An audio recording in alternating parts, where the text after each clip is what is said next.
Everybody, good evening. It's close to 10 o'clock. I wanted to catch up with y'all on something and let y'all know a little something about the last few dates that I have.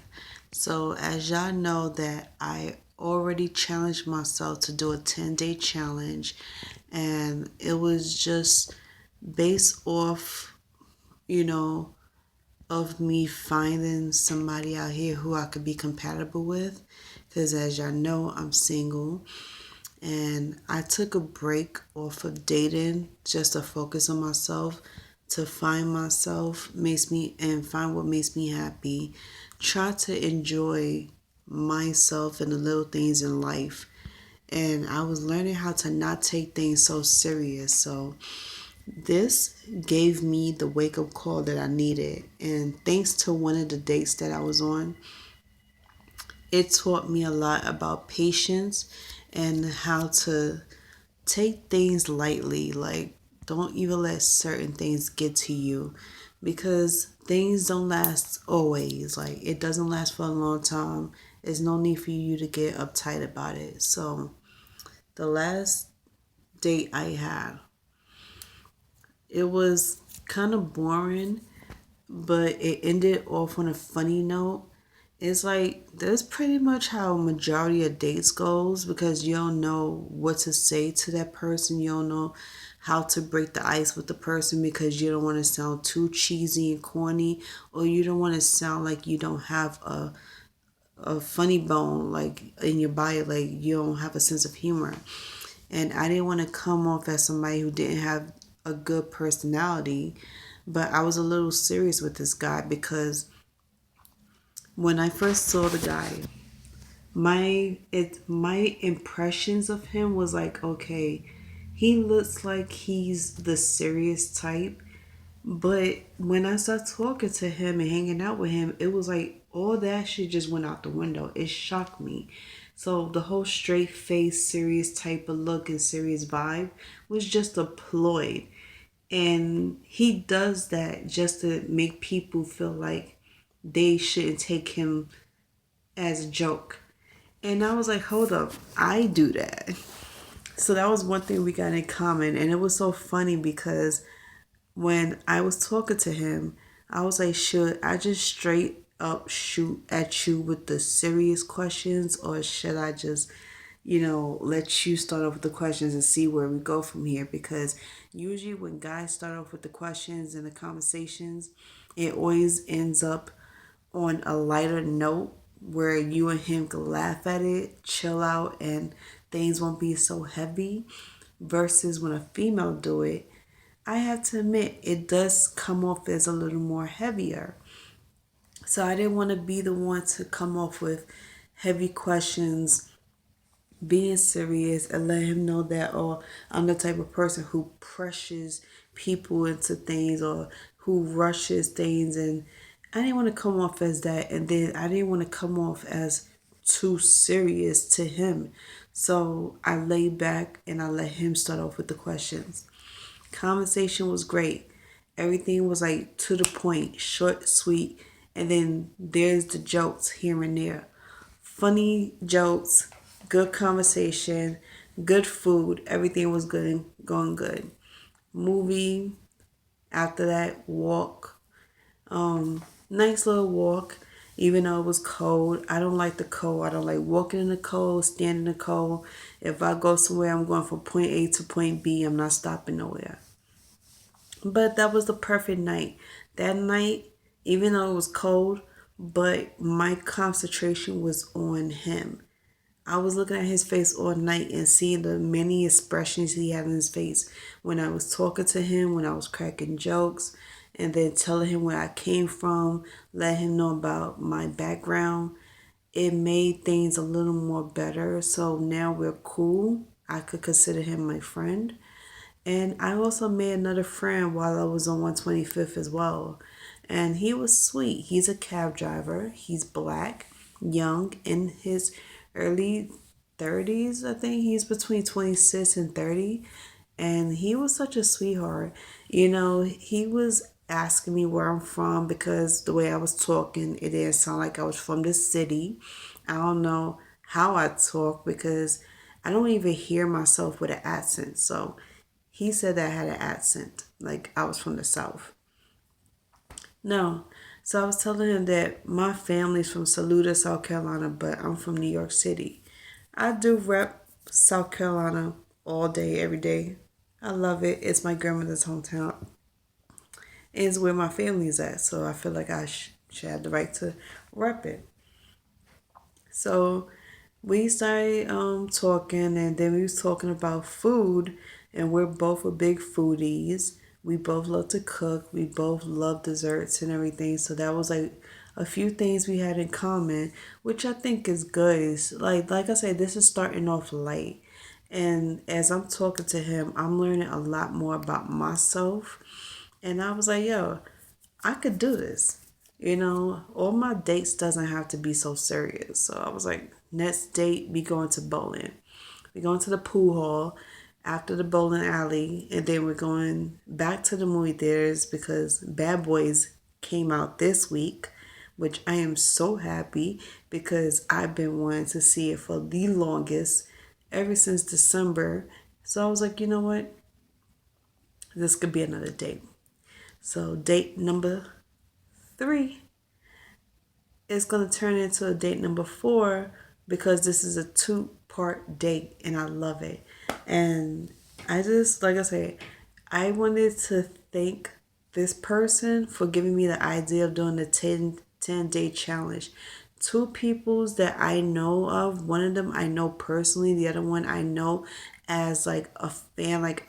I'm a fan of theirs, and she's a subscriber, but she's also a YouTube creator, and she has done YouTube longer than I have. And the funny thing about it is that she's only 27 years old. So I was looking at her videos, and she came up with the best ideas of what females could do to initiate the conversations with men, to like take the initiative and ask a guy out on a date rather than you waiting for the guy to ask you out on a date. So I was like, why not? So I worked up the courage to ask a guy out on a date, yes. And he said yes. But the only thing is, he doesn't want to go to Brooklyn. And the funny thing is, I want to go to Brooklyn. Even though he lives in Brooklyn, I want to go out to Brooklyn. I want to go to the IF Theater or something like that. It's South Street Seaport. Um, I don't know. They say there's one in South Street Seaport, there's one in Brooklyn. I wanted to go to the Brooklyn Market because there's some stuff out there I want to go see too. I want to go try. They have a food tasting situation going on up there. And then the Bronx Brewery has another tasting, is a beer tasting. And then they have wine tasting also in Brooklyn. And I want to go up there, so that might be my 5th date.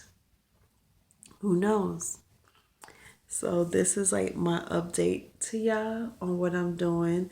And another thing I wanted to do, I had made 2 videos a couple of days ago and I just erased it because it sounded so horrible. Like, I was talking about the fact that I feel like my clock, my biological clock was ticking. But not when it comes to kids, but when it comes to marriage, because everywhere I turn to, I see people getting married, people getting engaged. I witnessed a friend of mine's get married. She's from Ghana. And then I saw her friend's wedding video, and she's also Ghana. She's Ghanaian. That's how you pronounce it. And she was marrying a Nigerian man, and I was like, holy shit! The whole all-out African wedding was so beautiful, and I love the way they party. I love the way they celebrate their heritage, their cultures. The flags is beautiful up there. Like, the culture itself, the traditional weddings is beautiful. So I was like, oh my God, I can't wait to get married. Like, just looking at the video, I was like, oh. like the things I would do at my wedding, how I'm gonna like plan my wedding. And then I was thinking about what they were saying, like having a partner in crime, having a partner for life that you could love and cherish and talk to and be there for the rest of your life. That's everything. And who wouldn't want anything like that? I always say I wanted something serious, but with the way society is acting right now, it's like it makes you want to fall back and be quiet about it. So I was like, I'll let it come to me because I did try to go to it. I try to bring up the conversation, and some guys out here was just not having it. Some of them got scared. Some of them was like, oh, hell no.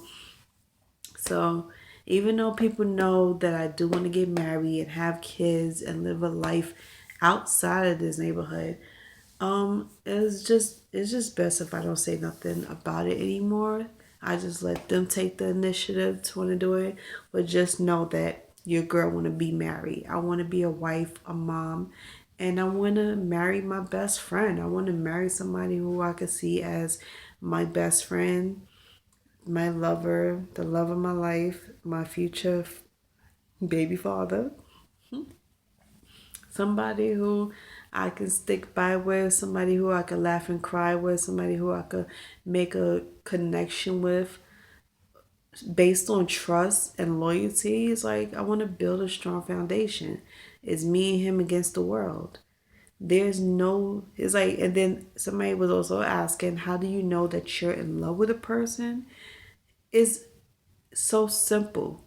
To me, it's my opinion. It doesn't have to be nobody's opinion out here, but I feel like how you know that you're really in love with a person is when you feel in your heart you cannot go a day without that person. Like you can't stop thinking about that person. You can't live a second without that person, without thinking about the person. It's like the thought of me not being able to see the love of my life, it brought me so much hurt and I cried. I felt like I couldn't live without my partner. I feel like the second the love of my life walks out the door, it doesn't matter where he's going to. He could be going to work and I feel like, okay, I'm gonna be missing him already. Like that's how you know you're really in love with this man. It's like when you can't go a day without being with him, when you can't go a second without thinking about him, your heart beats for him, you know? All you could feel, sleep, breathe, and think about is that person. When I was talking to somebody about that and I was thinking that over and over in my head, I just started busting out crying. And I did it again this afternoon.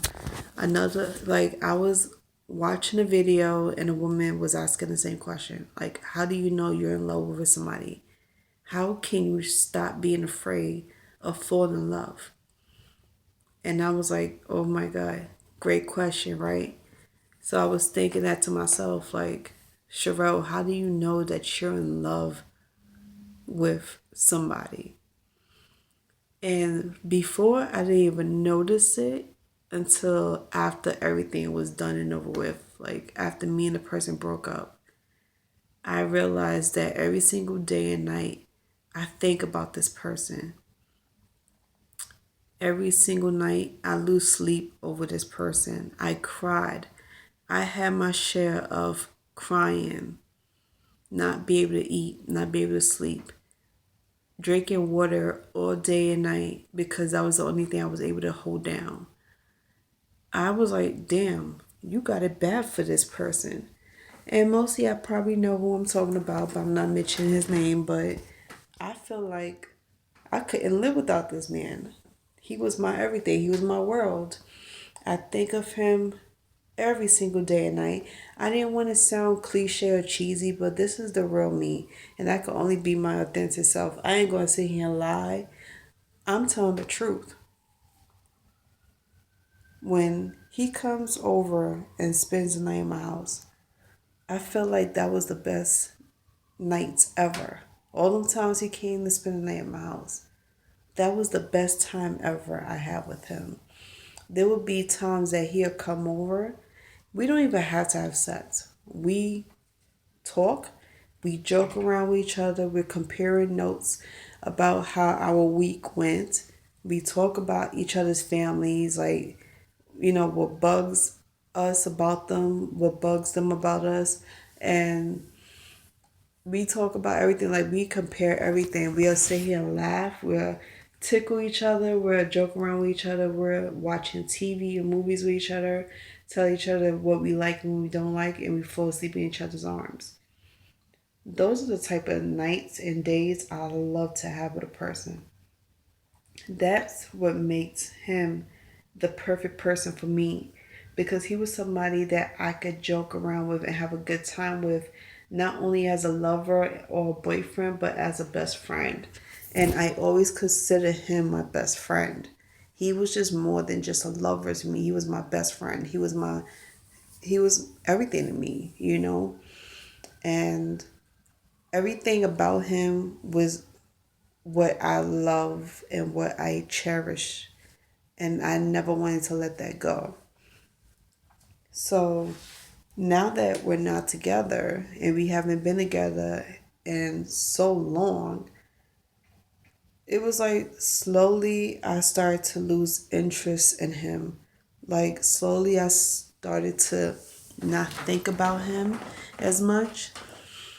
And it's not because I want to get rid of him out of my life. It's the fact that I haven't been around him for so long. So it's like, why keep dwelling on somebody you haven't seen in so long?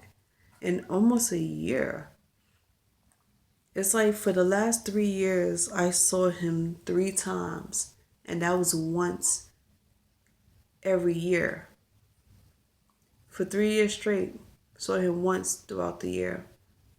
And then the last time I saw him twice, I felt like my world was going to end. I didn't know what the hell came over me, and I didn't know what was going on with him. But I just wish he could have opened his heart a little more to let me in, open his mouth a little more to talk to me. And it was like pulling teeth with him. He's not the type to really open up. And I'm like, how can you expect to have a meaningful relationship with somebody, even a friendship with somebody, when you don't like to talk? You can't build a foundation just on physical stuff. You have to talk. Like the physicality of the relationship, sex, going out to places. That's not what makes the relationship. That's not what makes your love for each other strong and your foundation strong. You can't build nothing on that. Okay? But conversations you can build on. And this is what bugs me about him, because he makes things so hard when it comes to talking. And I wish I could get him to talk more. And it seems like the only time he doesn't mind talking is if he wants to argue or fight. Oh, he'll tell you how you feel, how he feel. He'll read you. He'll say a lot of shit to you that is so insulting. But when it comes to open up his heart to you, his mouth stays shut. I was like, that's no way to have a relationship. That's no way to live. So I recreated, you know, the situation in my mind. And I thought about what Sherelle could have fit, not what he could have fit. What Sherelle could have said or done, not what he could have said and done. And I was like, a part of me wanted to place blame, because I don't know how to open men's hearts up, and yeah, I place blame on me for that. So it's like, now you gotta learn how to start doing it. You gotta learn how to start talking to people's, learn how to get people to open up. So by me going around talking to people's, getting advices and everything, looking at people's stories to understand what I can do, it's teaching me how to talk to guys and learn how to get them to open up. So that's what I'm gonna start doing. And like it doesn't hurt to really, let people in every now and then. But it's like, and there's another thing I hate is that if I'm being patient with somebody and you're taking forever to step up to the plate to do something, to come to me, to talk to me, it's like, what the hell you want me to do? I can't sit here and do everything by myself. It takes two to tango. It takes two to make things happen. And I made a few videos on here a while back saying that. And then here's another thing. A lot of, like, they was like, what if this person's trying to reach out to you? Here's the thing. If you can't reach out to me because you don't have my number or email address, or you don't have me on social medias. If you want to talk to me, you have to physically come to me yourself. Don't do the whole social media telephone thing. That's whack. That's that punk shit. Come to me like a real man. Talk to me. Sit me down and tell me that we need to talk. Let's have a full-blown adult conversation here. Otherwise, nothing's ever going to get done. You're never going to get what you want. And I'm never going to know how you feel. So I'm never going to know that you want anything. You want me, you want a relationship, whatever. I'm not a mind reader. Okay? I am not Miss Cleo psychic. Just because I'm an empath and I have an intuition doesn't mean I'm a psychic. Okay? So please, you have to be the one to come to me and you have to say something. You have to come and take initiative. I don't know where you live at. I don't even know your number, your email, or whatever, because you won't give it to me. And this is for whoever is out here that's trying to get in contact with me. You know I have social media. You know I have a YouTube channel. And you have my name. So what is the problem? What's taking people so long to come to me, to talk to me? What is the worst that could happen?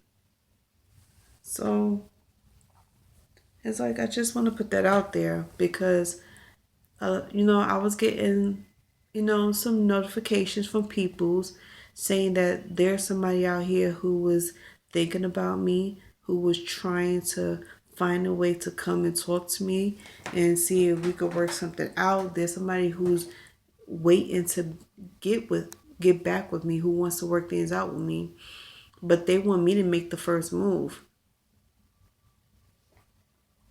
Okay, there's three problems with that. One, how can I know who wants to be with me, who wants to work things out with me when I don't even know who it is? Let's be smart here. Two, even if I knew who it was, how can I get in contact with you with no number, no contacts of any kind? I don't even know your name on Facebook. I don't even have Facebook. So, boom. Three, why am I the one that got to come to you, try to work things out with you when I wasn't the one that messed up the relationship we had in the past in the first place? So, if you want me, you want to work things out with me and show me that you're capable of love and having a relationship, and stop blaming me for your fuck ups, then you will have to come to me. Okay? You know what to do. You're a grown ass man. Stop bullshitting. You're not going to bullshit your way out of this one. Because when it comes to love, love holds you like ooh, it holds you so tight. It just suffocates you. You have no choice but to say something. Okay? So you have to make the move. You have to come to me. I don't know who you are, who's ever is feeling this way. You have to step up to the plate to let me know what you want, how you feel. And who knows, we could talk about it and take it off from there. But until then, I don't know who is this person is. I don't know who you are. So I can't just come to you because I don't know who this person is. So, but anyway, yeah, have a good night. come back with another video tomorrow. I'm going on another date tomorrow. This date I'm going on is a lunch date. And it's like, it's not going to be that long. And then two, the person I'm going on this lunch date with, I known him for like 3, maybe about 4 months. I met him on Twitter. We sat down for like maybe about an hour or two to have a conversation, but I feel like it wasn't long enough, so I'm gonna have another one. So yeah, see ya.